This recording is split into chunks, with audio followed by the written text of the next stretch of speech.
Hawaasa Muslimaa Assalamu alaikum warahmatullahi wabarakatuh. Akkasuma ilmaan Oromoo ashama argamuun akkam jirtu baga jiraatanii walaleessaa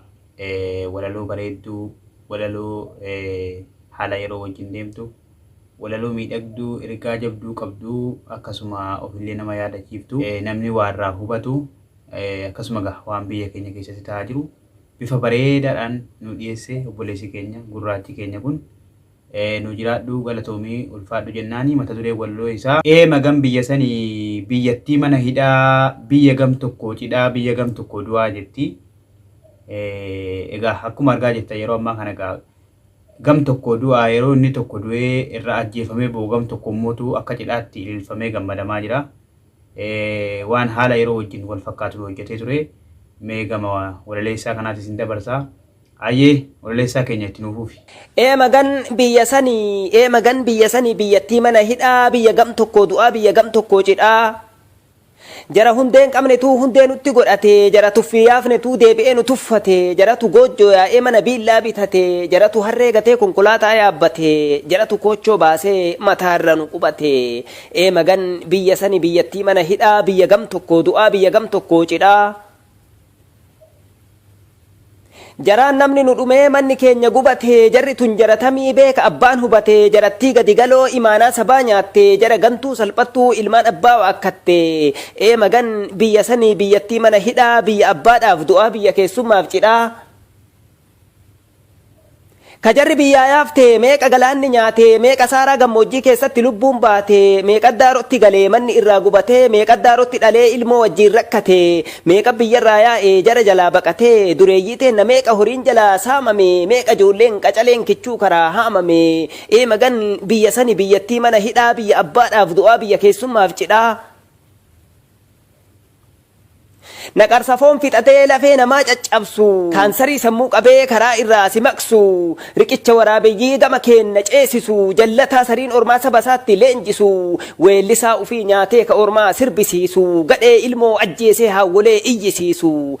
magan biyya sani biyyattii mana hidhaa biyya abbaadhaaf du'aa biyya keessummaaf cidhaa. Biyya wallaalaan doofaan aangorratti muudamu biyya hayyuun gameeyyiin qilixootti guuramu biyya ajjeesuun mirgaa awwaallachuu yakkamu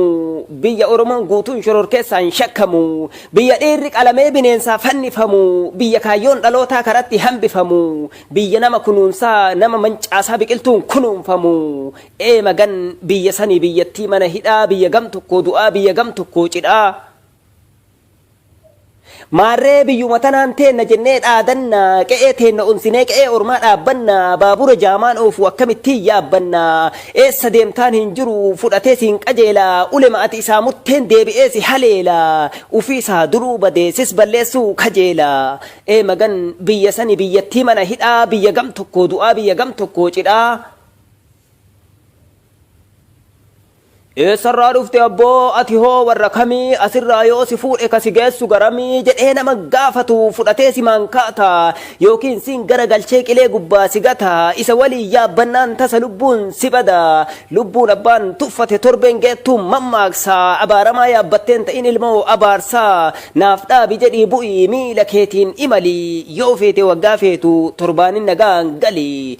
magan biyya sanii biyyattii mana hidhaa biyya gam tokko du'aa biyya gam tokko cidhaa. Jarri maal balleessite numatu uf dagate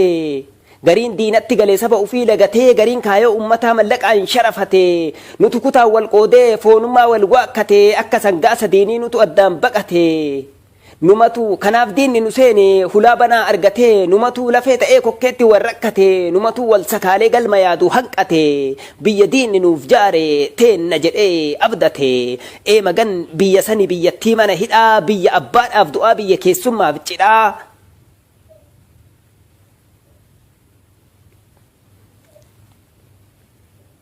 Mana keenya gubanii ka ufii ajjeerratu nama keenya qalanii foon isaa affeellatu hayyuu keenya butanii kaan hidhaatti darbatu kaan mallaqaan bitanii kaan qumaaraan taphatu